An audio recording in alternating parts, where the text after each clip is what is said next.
চরিত্রের বুকে মাঝি বলতে পারি সূর্যি কেন উঠে, চাঁদটা কেন বাড়ি কবে, জোয়ার কেন আসে।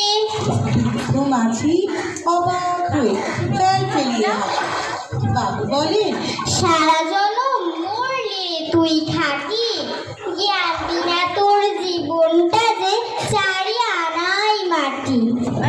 খানিক বাদে কহেন বাবু, বল তো দেখি ভেবে নদীর ধারা কেমনে আসে, পাহাড় হতে নেবে।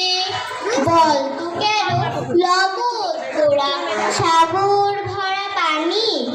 মাঝি শেখর, আরে বসাই অত কি আর জানি, এই বয়সে জানিস সেও নাকি যে কোনটা তোর নেহাত খেলো অষ্ট আনাই ফাঁকি।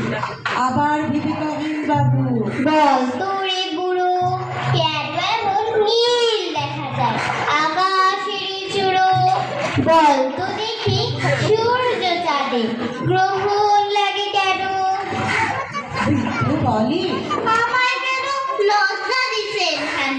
বাবু বলে, বলবো কি আর বলবো তোরে কি না, দেখছি এখন জীবনটা তোর 12 আনাই বৃথা। খানিক বাদে ঝড় উঠেছে, ঢেউ উঠেছে কুলে।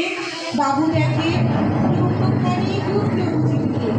মাঝি রে কয়, এই যে আপদ ওরেও ভাই মাঝি, নাকি নৌকো এবার মরবো নাকি আজি। মাঝি শুধু সাঁতার জানো।